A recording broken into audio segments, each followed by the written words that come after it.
जो कि अब बूढ़ा हो चुका था। उसे अपने 3 पुत्रों में से किसी एक को अगला सम्राट नियुक्त करना था। लेकिन सम्राट के सामने समस्या बहुत बड़ी थी, क्योंकि उसके तीनों पुत्र बल, बुद्धि और राजनीति में एक से बढ़कर एक थे। वह यह निर्णय ही नहीं ले पा रहा था कि अपना उत्तराधिकारी किसे बनाया जाए। वह पिछले कई महीनों से इसी उधेड़-बुन में था कि किसी तरीके से उसे यह पता चल जाए कि इनमें से सबसे अच्छा सम्राट कौन बन सकता है, कौन है जो उसके इस साम्राज्य को और फैला सकता है, इसे और धनवान व समृद्ध बना सकता है। उसने कई बार अलग-अलग तरीकों से अपने बेटों की परीक्षा लेने की भी कोशिश की। उसने उनसे तरह-तरह के प्रश्न पूछे, लेकिन हर बार तीनों ही राजकुमार सम्राट की नजरों में एक समान योग्यता वाले सिद्ध होते। सम्राट की समस्या लगातार बढ़ती जा रही थी। लेकिन उन्हीं दिनों सम्राट के महल में एक बूढ़ा सन्यासी भिक्षा मांगने आता है। क्योंकि सन्यासी दोपहर में भिक्षा मांगने आया था, इसीलिए सम्राट उससे आग्रह करता है कि आज का भोजन वो उसके महल में ही करे। तत्पश्चात वो भिक्षा लेकर वहां से जा सकते हैं। सन्यासी सम्राट की बात मान लेता है और दोनों भोजन करने के लिए भोजन कक्ष में बैठ जाते हैं। जब वो भोजन कर रहे थे तो सन्यासी राजा के मुख पर उठ रही चिंता की लकीरों को देखकर ये अनुमान लगा लेता है कि जरूर राजा किसी बड़ी उलझन या परेशानी में है। भोजन के पश्चात जब सम्राट और सन्यासी एक कक्ष में बैठे हुए बातें कर रहे थे तो सन्यासी ने सम्राट से पूछ ही लिया, महाराज, मुझे ऐसा अनुभव हो रहा है कि आप किसी बड़ी उलझन में हैं। अगर आप चाहें तो मुझसे अपनी चिंता साझा कर सकते हैं।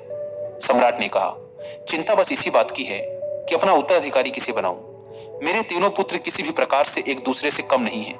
तीनों एक से बढ़कर एक हैं। समझ नहीं आता कि किसके हाथों में साम्राज्य सबसे ज्यादा सुरक्षित रहेगा। यह सुन उस बूढ़े सन्यासी ने हंसते हुए कहा, इस समस्या का समाधान तो बहुत आसान है। फिर उस सन्यासी ने सम्राट को एक तरकीब बताई जो सम्राट को भी काफी पसंद आई। इसके बाद उस बूढ़े सन्यासी ने सम्राट से जाने की आज्ञा ली और महल से चला गया। इस घटना के कुछ दिनों बाद एक सुबह सम्राट ने अपने तीनों पुत्रों को अपने पास बुलाया और उन तीनों को गेहूं से भरा एक एक बोरा देते हुए कहा, मैं तीर्थ यात्रा पर जा रहा हूं। लौटने का समय निश्चित नहीं है, शायद 2 या 3 साल भी लग सकते हैं। लेकिन जब मैं लौटूं तो तुम लोगों को मुझे ये गेहूं सुरक्षित वापस लौटाना है। एक भी दाना इधर का उधर नहीं होना चाहिए। इतना कहकर सम्राट तीर्थ यात्रा पर निकल जाता है। पिता के जाते ही सबसे बड़ा पुत्र उस गेहूं के बोरे को तिजोरी के अंदर बंद कर देता है और उस पर एक बड़ा सा ताला लगा देता है, इस उम्मीद से कि जब पिता वापस आएंगे तो उन्हें यह गेहूं का बोरा सुरक्षित वापस लौटा दूंगा।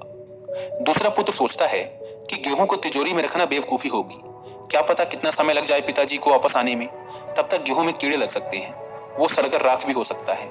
यही सब सोचकर उसने उस गेहूं को महल के पीछे खाली पड़ी एक जमीन पर फिकवा दिया, यह सोचकर कि इससे इतनी तो फसल हो ही जाएगी कि पिताजी को एक बोरा गेहूं वापस कर दूंगा। लेकिन वह कोई किसान तो था नहीं, उसे खेती की समझ तो थी नहीं। उसने गेहूं को ऐसे फेंका था जैसा कोई किसान कभी नहीं फेंकता। उसने गेहूं फेंकने से पहले ना तो जमीन की जांच की थी कि जमीन बंजर है या उपजाऊ, ना तो उसने जमीन जुतवाई थी, ना ही उसमें से खरपतवार हटवाए थे, और ना ही जमीन को किसी भी प्रकार से तैयार किया था फसल बोने के लिए। बस भगवान भरोसे फेंक दिया था कि जब भगवान इतने सारे फालतू के पौधों को उगा देता है तो मेरे गेहूं के पौधे तो उगा ही देगा। सबसे छोटे बेटे ने सोचा कि गेहूं को तिजोरी में रखना तो साफ साफ मूर्खता होगी। पिताजी के वापस लौटने तक उनका सड़कर राख बन जाना तो निश्चित ही है, और गेहूं को यूं ही किसी भी जमीन पर भगवान भरोसे फेंक देना भी जोखिम लेने जैसा होगा। इसीलिए उसने एक निर्णय लिया। वह एक किसान के पास गया। उसने उस किसान की मदद से एक अच्छी उपजाऊ जमीन वाला खेत ढूंढा, उसमें से सारे खरपतवार हटवाए, उसे जुतवा कर अच्छे से तैयार करवाया और फिर उसमें बीज बोए। साथ ही समय समय पर उन्हें खाद और पानी भी दिया। 3 साल बाद जब पिता वापस आए तो सबसे बड़े बेटे ने तिजोरी खोलकर दिखाई। वहां राख के ढेर के अलावा और कुछ ना था। पिता ने क्रोधित होते हुए कहा, मैंने तुम्हें जीवित दाने दिए थे जिनमें असीम संभावना थी, जो विकसित होकर इन 3 वर्षों में सैकड़ों गुना हो सकते थे। लेकिन तुमने उन जीवित दानों को मिट्टी कर दिया। जो जिंदा थे उन्हें भी मार दिया। जो विकास की संभावना थी वो सब तुमने नष्ट कर दी। भला मैं तुम्हारे हाथों में राज्य देकर क्या करूंगा? तुम कुछ ही वर्षों में उसका भी यही हाल कर दोगे। सम्राट ने दूसरे पुत्र से पूछा, गेहूं के दाने कहाँ हैं? वह सम्राट को महल के पीछे की उस बंजर जमीन पर ले गया जहां उसने दाने फेंक दिए थे। लेकिन वहां तो गेहूं का एक भी पौधा नहीं था। वहां केवल कुछ खरपतवार और कांटेदार पेड़ जमे हुए थे। दाने फेंकने के बाद पिछले 3 वर्षों में वह राजकुमार वहां दोबारा देखने भी न आया था।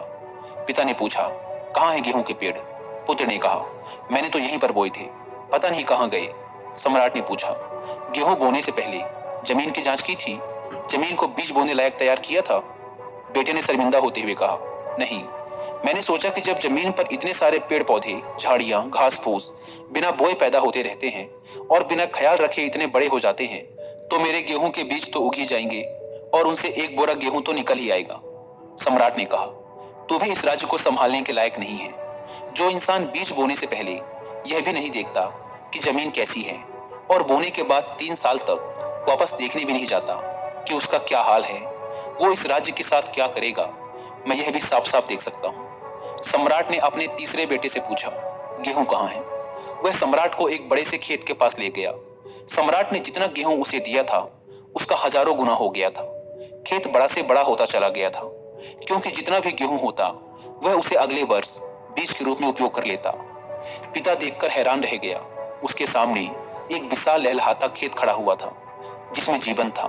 हवाएं जिसकी सुगंध को दूर तक ले जा रही थी, सूरज की रोशनी जिस पर गिरकर चमक रही थी और जिसकी हरियाली से आंखों को सुकून और मन को शांति मिल रही थी।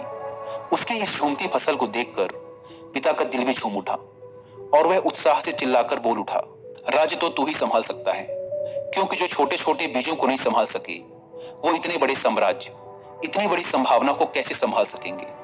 और वह राज्य उस छोटे बेटे को सौंप दिया गया। दोस्तों, यहाँ वो तीनों राजकुमार दुनिया के 3 अलग अलग तरह के लोगों और उन्हें मिलने वाले गेहूं के बोरे, हम सबको मिलने वाले एक समान समय के प्रतीक हैं। उन तीनों राजकुमारों की तरह ही हम सभी को भी एक समान समय मिलता है संभावनाओं को विकसित करने के लिए। लेकिन हम में से ज्यादातर लोग कभी इस बात को जानने का प्रयास ही नहीं करते कि अपने समय का सही और सर्वोच्च उपयोग कैसे किया जाए। ठीक उस पहले राजकुमार की तरह जिसने जरा भी विचार और प्रयास नहीं किया गेहूं के विकास की संभावनाओं को बढ़ाने और उन्हें सुरक्षित रखने का। इसी प्रकार ज्यादातर लोग अपने समय को फालतू के कामों में लगाकर उसका सही उपयोग ना करके अपने जीवन की सभी संभावनाओं को नष्ट कर लेते हैं, मिट्टी कर लेते हैं, ठीक उस तिजोरी में रखे गेहूं की भांति। कुछ लोग उस दूसरे राजकुमार की तरह होते हैं जो समय और अवसरों की कीमत समझते तो हैं, लेकिन कभी भी पूर्णता के साथ कर्म नहीं कर पाते। उनके हर प्रयास आधे अधूरे ही रह जाते हैं। अपने आलस्य, असफलता का डर और काम को टालने की आदत की वजह से ये हर काम में आधा अधूरा प्रयास करते हैं और जिंदगी भर असफलता का मुंह देखते हैं। ये सब कुछ जानने और समझने के बाद भी कभी कुछ सार्थक और महत्वपूर्ण नहीं कर पाते। बस कुछ ही बिरले लोग होते हैं जो उस तीसरे राजकुमार की तरह होते हैं, जो अपने समय और जीवन में आने वाले हर मौके का भरपूर उपयोग करते हैं। ये कर्मयोगी पूरी निष्ठा से अपने कर्म में लग जाते हैं। इनके मन में कोई संशय, कोई डर लंबे समय तक घर नहीं कर पाता। और यही वो व्यक्ति होते हैं जिन्हें जन्म के समय जो मिलता है उसे अपने अंत समय तक 1000 गुना करके संसार को वापस लौटा जाते हैं।